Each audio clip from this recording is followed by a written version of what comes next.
No episódio do Neurotalks de hoje, a magia vai se encontrar com a neurologia através das dores de cabeça de ninguém mais, ninguém menos que Harry Potter. Mesmo dentro da literatura, encontramos referências às dores de cabeça, também chamadas de cefaleia. Em Harry, esses sintomas eram desencadeados pela proximidade física ou mental de seu arqui-inimigo, Voldemort, sendo localizadas sobre sua cicatriz avermelhada em forma de raio no lado direito de sua testa. Estudiosos da área sugerem que Harry tinha uma condição chamada enxaqueca, também conhecida como migrânia. Quer saber mais sobre as cefaleias? Então continue ouvindo esse episódio com a participação especial da doutora Liselotte Menck-Barea e do Dr. Renan Lange. Eu sou Gabriela Sorato e estão comigo os colegas Eduardo de Almeida e Vitório Serafim, estudantes de medicina. Nós iremos mediar essa conversa com o Dr. Renan e com a doutora Liselotte. O roteiro é de Arthur Vestana Rossato, Roberta Beiser e Viviane Miller. Nossa convidada Liselotte possui graduação em Medicina pela UFSPA, residência médica em Neurologia e em Neurologia Infantil pela UFSPA, mestrado em Farmacologia pela UFSPA e doutorado em Farmacologia pela UFSPA. Atualmente é professora adjunto da UFSPA nas disciplinas de Neurologia Clínica e Neurologia Aplicada, além de chefe do Serviço de Neurologia da Santa Casa de Misericórdia de Porto Alegre e coordenadora do Laboratório de Cefaleia da Santa Casa de Misericórdia de Porto Alegre. Nosso convidado Renan possui graduação em Odontologia pela Universidade Federal do Rio Grande do Sul. É especialista em cirurgia e traumatologia buco-maxilofacial pelo Conselho Federal de Odontologia. Possui doutorado em Odontologia, Clínica Odontológica, Cirurgia e Traumatologia Buco-Maxilofaciais do Programa de Pós-Graduação em Odontologia da URGS. Atualmente, é cirurgião buco-maxilofacial do Instituto Puricelli e faz parte do corpo clínico do Hospital Moinhos de Ventos de Porto Alegre, do Hospital Mãe de Deus e da Santa Casa de Misericórdia de Porto Alegre. Esse podcast foi desenvolvido pelos estudantes da Universidade Federal de Ciências da Saúde de Porto Alegre, com o objetivo de difundir informações sobre as principais doenças que se relacionam com o sistema nervoso, de maneira breve, prática e acessível. Olá, doutora Liselotte e doutor Renan. Dando início à nossa conversa, gostaríamos de entender o que é cefaleia e quais são os tipos mais comuns na população. Olá a todos que estão nos ouvindo, é um prazer estar aqui conversando sobre dor de cabeça e maneiras para minimizar este que é um sintoma ou uma doença, e na maioria dos casos, que aflige grande parte da nossa população mundial. E respondendo o que é cefaleia, né? É dor de cabeça, é dor restrita ao segmento cefálico. E quando eu digo cefálico, é a parte da cabeça, digamos, que se encontra na porção superior e no andar inferior da face e de todo o neurocrânio, ou seja, até a porção superior do pescoço. Em termos de classificação das dores de cabeça, nós temos a nossa Bíblia Sagrada, nós médicos, que é a Classificação Internacional das Cefaleias, que está na sua 3ª edição, não é? A primeira foi em 1988, nós demoramos para ter um guia diagnóstico que anteriormente era baseada na impressão que nós tínhamos a respeito dos pacientes. Então, essa classificação nos auxiliou sobremaneira a identificar de forma homogênea ao longo do mundo quais os tipos de dores de cabeça. Nesta classificação, nós temos 3 tipos principais, ou 3 grandes grupos de dores de cabeça. O primeiro grande grupo, que são as chamadas cefaleias ou dores de cabeça primárias, ou seja, aquela condição onde a dor de cabeça é a própria doença. E neste grupo nós temos, em primeiro lugar, a dor de cabeça chamada de enxaqueca, ou migrânia, como é atualmente preferida a denominação desse tipo de dor de cabeça. O segundo grupo de cefaleias primárias é a cefaleia tipo tensão, e o terceiro as cefaleias trigêmino-autonômicas. O que é esse nome complicado? São dores de cabeça estritamente localizadas em um lado da face ou da cabeça, e que tem manifestações muito características, ou seja, sinais autonômicos do mesmo lado da dor, e as dores são de curta duração. E o quarto grupo de cefaleias primárias, que são as outras cefaleias primárias, ou seja, que são dores de cabeça, vamos dizer assim, mais infrequentes, mas que também podem ocorrer na população em geral, como a dor de cabeça provocada pelo estímulo frio, ou seja, a cefaleia do sorvete, dores de cabeça relacionadas à atividade sexual, por exemplo. Mas todo esse grupo de outras cefaleias primárias deve ser diferenciado de cefaleias secundárias, que é o segundo grande grupo da classificação internacional das cefaleias. Então, dos itens 5 a 12, nós temos cefaleias secundárias ao traumatismo de crânio, a doenças infecciosas intracranianas, vasculares, infecções. E aí nós temos um outro grande grupo dentro das cefaleias secundárias, que são as cefaleias referentes a condições ou alterações localizadas na face, como problemas dentários e outras condições miofaciais. E o terceiro grande grupo da classificação são as dores neuropáticas, as neuralgias, onde está a cefaleia ou dor facial, conhecida mais comumente como neuralgia do trigêmeo. Eu acho que de maneira inicial seria isso. Aí, pegando o gancho com a história do nosso mago, do nosso pequeno bruxo, do Harry Potter, durante a saga ele apresentou cefaleia em inúmeros episódios, e inicialmente a gente sabe que o seu arqui-inimigo foi o responsável por aquela, vou dizer, aquela imagem de raio na fronte dele, e ele tinha dores de cabeça repetidas. Então, assim, na classificação das cefaleias dos trouxas, como é referida na saga, né, muito se questionou se o Harry Potter tinha migrânia, se ele tinha uma neuralgia do trigêmeo, se ele tinha uma neuropatia trigeminal dolorosa, uma cefaleia pós-traumática, não é? Mas nós sabemos que ao longo da saga, como ele nunca desenvolveu nenhuma doença grave, provavelmente a cefaleia dele era uma cefaleia primária, né? Então a gente pode interpretar aquele raio. Inicialmente eu achava que ele teria o que a gente chama de cefaleia entrovoada, né? Porque o raio é um thunderclap, né? Um trovão, que seria um sinal ou uma apresentação temporal característica de cefaleia secundária. Eu digo assim, tem na literatura médica, inclusive, a criação de acrônimos a partir do Harry Potter, do Harry, que deveria se suspeitar de hemorragia subaracnoidea, né? Dissecção arterial, hipotensão licórica, síndrome de vasoconstrição cerebral reversível, ou seja, todas situações que devem ser pesquisadas em quem apresenta cefaleia entrovoada.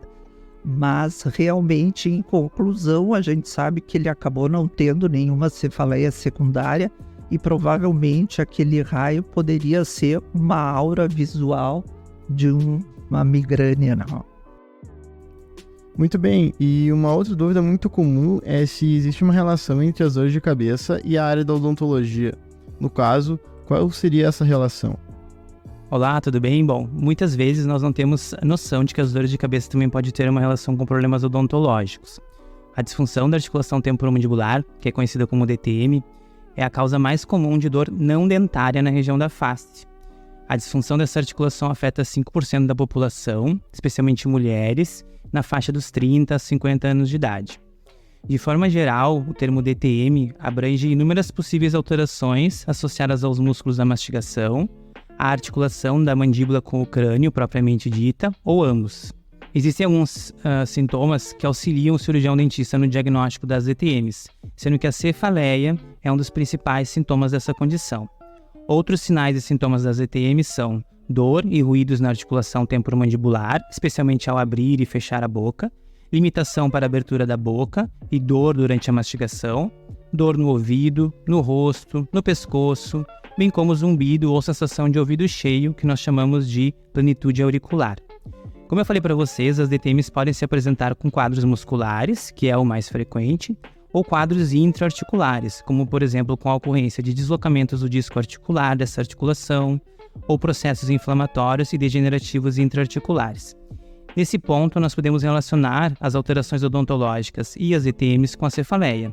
De acordo com a classificação internacional das cefaleias, a cefaleia secundária é definida como uma dor que ocorre na cabeça associada a um fator causador, sendo nada mais do que um sintoma de uma outra patologia pré-existente. E na odontologia, no que se refere às alterações da articulação temporomandibular, sobre as quais eu comentei com vocês, nós podemos identificar uma cefaleia que é classificada como secundária à disfunção da ATM. Ótimo! Seguindo nessa mesma linha, quais são as principais causas e fatores de risco para o surgimento da cefaleia? Como eu havia assinalado anteriormente, no primeiro grande grupo das cefaleias primárias, a gente não tem, na verdade, causa, não é, para a cefaleia. Quando eu falo em enxaqueca ou migrânia, eu estou falando numa dor de cabeça que é uma das causas mais comuns de consulta em consultório ou ambulatório assistencial, ou seja, enxaqueca tem uma prevalência na idade adulta entre as mulheres de até 25%, ou seja, é extremamente frequente e, portanto, nós devemos identificar, tratar e tentar minimizar essa que é, então, uma queixa muito frequente no nosso dia a dia. Ela não tem causa. Nós, muitas vezes, identificamos situações como fatores que predispõem ao desencadeamento da crise, mas, em geral, o paciente já tem que ter essa predisposição no seu sistema nervoso, ou seja, segundo concepção atual, enxaqueca é uma doença cerebral, é uma disfunção cerebral, existe uma hiperexcitabilidade cortical, então fatores como estresse, privação ou sono em excesso, jejum prolongado são fatores desencadeantes de crise, mas não são os causadores. Outra noção importante quando a gente fala de causas é a situação da comorbidade. O que é comorbidade? São doenças associadas, não que uma cause a outra, mas elas existem simultaneamente. E um exemplo disso é, por exemplo, transtorno de ansiedade e depressão e enxaqueca. Uma não causa a outra, mas elas coexistem com maior frequência do que na população em geral. Ou seja, quem tem enxaqueca tem uma prevalência maior de depressão e transtorno de ansiedade. Então é outra situação que a gente deve lembrar e não falar como causa, e sim como situações que coexistem, mas que devem ser identificadas e tratadas corretamente para um melhor sucesso terapêutico do paciente. Quando nós falamos em fatores de risco, aí tem um assunto muito importante que deve ser assinalado entre quem nos ouvem, sejam estudantes de medicina, sejam leigos, a população em geral, que são os chamados fatores de risco para a cronificação dessas cefaleias ou dores de cabeça primárias. Então, nós temos que ter cuidado em relação a que situações? Bom, o fator de risco para ter uma cefaleia primária como enxaqueca, que é tão prevalente, é ser mulher. As mulheres têm 3 vezes mais dor de cabeça do que os homens. Então, nas mulheres é 25% a prevalência que eu disse, nos homens é 8%. Então, ser mulher é um fator de risco, mas esse não é modificável, não tem como. Bom, o segundo é a obesidade. Então, isso a gente pode controlar e minimizar, então, a cronificação da dor de cabeça através do controle de peso. Outra situação é o uso excessivo de medicação analgésica. Portanto, nós sempre alertamos que se o paciente usa mais do que 2 vezes por semana analgésico para dor de cabeça, ele deve consultar o médico, porque ele pode estar incorrendo em cronificação da sua cefaleia primária. E além do consumo excessivo de analgésicos, ainda existe a situação de consumo de álcool de forma excessiva, consumo de cafeína também como fator de risco de forma excessiva e distúrbios do sono. Então, todas essas situações devem ser inquiridas quando a gente atende um paciente no sentido de orientá-lo para controle desses fatores, então, que podem incidir na cronificação do quadro doloroso do paciente. Perfeito! Então, aproveitando o gancho da pergunta anterior, existem formas de prevenir a cefaleia? E nesse sentido, há evidência de que métodos alternativos como acupuntura, massagem ou meditação auxiliam no alívio dos sintomas? A partir da situação que eu comentei anteriormente, existem formas de prevenção, desde que, de novo me valendo do exemplo da enxaqueca, as orientações que a gente dá inicialmente, que fazem parte do tratamento não medicamentoso do paciente e que, na verdade, consiste em uma educação terapêutica. O que é isso? A gente faz orientações gerais a partir dos dados que a gente recolheu na história, quando se fez a história do paciente, e aí a gente vai abordar, por exemplo, os hábitos de vida. O paciente com enxaqueca deve ter horários de sono e alimentação regulares, não é? Porque variações como um dos pontos do desencadeamento da crise de enxaqueca é uma ativação hipotalâmica, então variação nesses ritmos biológicos pode atuar como fator predisponente. Então, essa é uma forma de prevenir novas crises. Além disso, evitar jejum prolongado, não é? E evitar fazer uma ingesta líquida regular também, e também fazer exercício físico ativo. Aí já atua como fator de prevenção e também de tratamento e como forma alternativa de tratamento não medicamentoso. Então, exercício físico regular, 45 minutos, 3 vezes por semana, e exercício aeróbico já tem ensaios clínicos provando que reduz a frequência e a intensidade das crises de migrânia. Outros métodos, como a acupuntura, também existem ensaios clínicos comprovando que, como tratamento adjuvante, é um tratamento que pode ser recomendado para os pacientes que têm tanto enxaqueca episódica como enxaqueca crônica.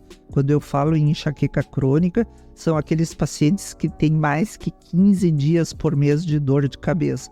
E aí vocês imaginam o quão incapacitante é esse tipo de situação, uma dor de cabeça forte, com sintomas associados e que impacta sobremaneira na qualidade de vida. Outros métodos alternativos, meditação, massagem, elas não têm ensaios, ou seja, estudos científicos embasando esse tipo de tratamento. Mas toda e aquela condição que, tipo enxaqueca ou outras cefaleias, em que a gente promover o bem-estar do paciente, certamente vai auxiliar na redução da frequência e na intensidade da dor. Excelente. Então, diante de um quadro de cefaleia, qual seria a importância de procurar um atendimento médico que seja adequado para o tratamento dessa condição? Para introduzir essa resposta, de novo vou me valer da história do Harry Potter, tá? Por quê? Se eu tivesse visto o Harry Potter no início, eu certamente pensaria que ele tinha uma cefaleia entrovoada, ou seja, uma dor de cabeça que se instala de forma súbita, muito intensa, e que eu preciso pensar que ele tem uma cefaleia secundária. Então, o médico que atende um paciente que tem uma dor de cabeça de instalação súbita nova, esse paciente deve ser submetido a uma investigação complementar, porque eu preciso afastar uma cefaleia secundária. Mas vejam bem, cefaleias secundárias, mesmo em pacientes que chegam na emergência, são as menos frequentes. Mesmo em serviço de emergência, o motivo mais comum de procura da emergência por dor de cabeça são a agudização das cefaleias primárias, ou seja,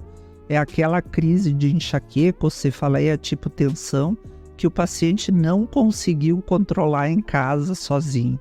Então, mas é claro que quem recebe esse paciente deve fazer o screening, ou seja, ele vai avaliar o paciente através da história, exame físico, exame neurológico, para excluir que ele possa ter uma cefaleia secundária. Então, isso é um manejo importante, mas é claro que nós temos que, se são dores de cabeça agudas, logo procurar atendimento médico. Agora, se eu tenho uma dor crônica, mas não consigo controlar adequadamente, estou fazendo uso excessivo de medicação, ou seja, mais do que 2 vezes por semana para a dor que eu tenho já desde a infância ou desde a adolescência, eu preciso também procurar atendimento médico. Não necessariamente vou precisar de exames complementares, mas para ter um manejo da minha dor mais adequado, ou quem sabe fazer um tratamento preventivo, lançando mão de recursos medicamentosos e até não de medicamentosos, mas fazendo uma orientação terapêutica adequada. Por outro lado, qual a importância de procurar e seguir acompanhamento odontológico para um paciente diagnosticado com cefaleia? Bom, primeiramente eu entendo que o cirurgião dentista deve participar das etapas iniciais de avaliação do paciente com cefaleia. O dentista vai auxiliar a descartar possíveis causas odontológicas de dor no rosto e na cabeça, bem como participar do diagnóstico da classificação dessa cefaleia. Como eu falei anteriormente, existem inúmeros sinais e sintomas que caracterizam as DTMs.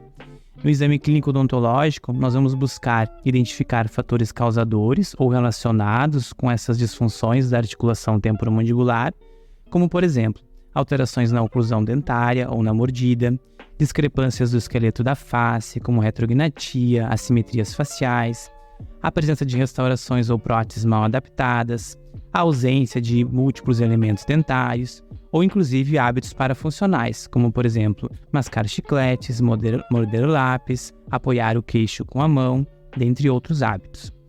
No entanto, exames de imagem como tomografia computadorizada, ressonância magnética, dentre outros exames odontológicos, podem ser também necessários para que um diagnóstico definitivo da DTM seja alcançado. Além disso, o cirurgião dentista também vai participar do tratamento das DTMs e da cefaleia. Devido à origem multifatorial das DTMs, esse tratamento é um tratamento complexo, podendo exigir abordagens multidisciplinares e multiprofissionais, muitas vezes envolvendo ortodontistas, protesistas, fisioterapeutas, fonoaudiólogos, os neurologistas, otorrinolaringologistas, psiquiatras, psicólogos, dentre outras áreas da saúde. E na odontologia, algumas possibilidades terapêuticas seriam a utilização de placas oclusais ou placas de mordida, os tratamentos medicamentosos, o tratamento ortodôntico, a reabilitação dentária com próteses dentárias, as mudanças nos hábitos parafuncionais, bem como muitas vezes a recomendação de fisio ou fonoterapia. De forma menos frequente, o tratamento dessas disfunções da articulação temporomandibular e intraarticulares pode também ser cirúrgico, com técnicas minimamente invasivas ou mais agressivas, de acordo com as alterações articulares existentes, sendo que esse tipo de cirurgia é realizado por um cirurgião dentista especialista em cirurgia bucomaxilofacial. Certo, então considerando a experiência de vocês no tratamento cefalés, existe alguma dica no direcionamento que a gente pode dar para os pacientes no sentido de melhorar a comunicação a respeito da dor que eles sentem na hora da consulta? Em virtude de não se ter boa memória para dor, eu digo, a gente só consegue lembrar das dores faciais ou dores de cabeça extremamente intensas e que causaram grande incapacidade. Então é sempre útil que o paciente faça um diário, pelo menos do último mês, das suas dores de cabeça e o quanto que ele usou de analgésico. Isso ajuda muito o médico daí a avaliar, porque senão ainda vai demorar mais tempo, porque ele não sabendo precisar a frequência e a duração da dor, o médico vai pedir para que ele faça um diário da dor de cabeça. Então, se ele já levar, isso facilita a comunicação com o médico. E sempre ter alerta a essa situação. Não fique usando polifarmácia, polimedicamentos para dor de cabeça, se elas ocorrem com uma determinada frequência e por um longo tempo, né? Vá procurar um médico. Infelizmente, então, chegamos ao final do episódio. Doutora Eliselotte e doutor Renan, a conversa foi muito boa. Agradecemos por terem aceitado o nosso convite para participar desse episódio e ajudado na construção dessa troca de conhecimentos. Realmente foi um momento de grande aprendizado. E não podemos perder a oportunidade de convidar você, aí do outro lado, para participar junto com a gente. Mandem suas experiências, sugestões e dúvidas no nosso link, que está na descrição do episódio. Nós traremos todas elas para o próximo episódio. Vocês podem acompanhar e entrar em contato com a gente pela nossa página do Instagram, #neurotox.ufxpa. Até a próxima!